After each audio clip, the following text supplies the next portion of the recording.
Hello, friends. It's nice to be here again with you. I'm here today with some good updates. The times we live in financially has become very tough. A lot of building clients are worried about the costs of construction. Today, I want to give you some tips on what you can do to control the cost of your construction. The first point is during design. Architects by nature would want to do very flashy designs for you, but most of these designs are not pocket friendly. And that is the reason why it is important to tell your architect to give you something fine but pocket friendly. Let him give you a building that is functional in line with the brief you've given to him. And let him understand that you want his specifications, the materials to be used, to be such that they are not expensive. They are things you can procure locally and not expensive. Sometimes you can get a quantity surveyor who is experienced in tax to advise you on tax materials that have tax credit on them, materials that have tax holidays, materials that the tax level is low, especially if you're doing big projects that will require importing materials from outside. So let your architect know on time that you will need a house that will be easy for you to construct, so that he does not do a design that will take you a lot of money to construct. That is the first point of contact to reduce cost. The next other thing you can do is that you will need to buy your materials in bulk. That will help you hedge inflation, hedge cost, so that you don't fall victim to inflation. We live in a country where materials can move from 1 to 1,000 within a twinkling of an eye.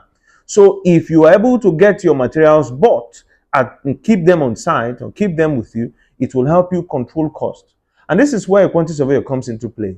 You can get a quantity surveyor who can help you. If you don't have that money to procure the entire materials for the whole house at once, he can help you put it in phases, maybe foundation, ground floor, first floor, as the case may be. And you can buy the materials in such phases. Each phase you buy the materials at once. It will help you to reduce your cost. Another thing you can do to reduce cost is to reuse materials, to buy materials that are reusable. Buy materials that, when after first use, you can afford to reuse them again. That will help you save some serious cost, especially on things like wood that can take a lot of money that you don't, at the end of the day, you're looking for where that money is.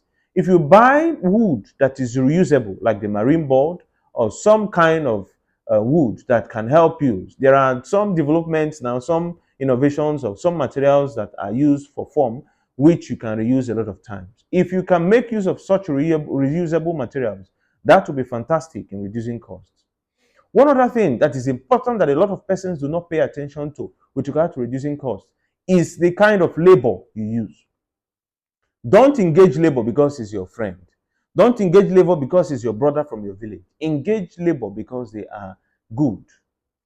A lot of waste occur because of laborers that do not know what they are doing. I will take iron bending, for instance. If you use an iron bender who does not know what he's doing, oh, I'm sorry. The amount of waste, of cut that you are going to have on site will run into tons. That is the reason why you need to get tradesmen, artisans that are good. It could cost you a little more to engage such persons, but at the end of the day, it will save you more money to use them because they will reduce the waste you will encounter in your project. Now, this is all that it has to do with the things you need to do. To crown it all is that you must engage a quantity surveyor. The reason for engaging a quantity surveyor is that the reasons I've given you above, he will help to ensure that they happen. He will help to ensure that your architect gives you a design that is buildable and that is easy in terms of cost. He will help to see that you get reusable materials. He will get to see that all of these other points you've mentioned are done in your construction project. And what is more, for what we call post-construction costs, if you use cheap materials during your construction, you will end up spending more money after you have finished because a maintenance cost is going to be high. So one of the ways to reduce your life cycle cost in a building is to make sure that you don't use cheap inferior materials. They will cost you a whole lot. Another thing to take note is that for your electricals, you could use low-rated electrical fittings. I'll use an instance with light. It is better that you put in 21 watt bulbs in a place than that you put 10 5-watt bulbs or even 5-watt bulbs. 5 times 5 is 25. 1 times 20 is 20. So you can find out that using lights, bulbs that have low wattages can help you reduce costs of maintenance at the end of the day. If you have to do these things, then you will also add to the fact that avoid materials that are difficult to maintain. Some materials, it may be tiles, it may be some other things, it may be even be the kind of paint or color of paint you use, depending on your lifestyle, be easy to maintain. These are things that will help you with cost of your project at the end of the day. I'll be here next time with some more updates on what things that happen and taking place in the construction industry.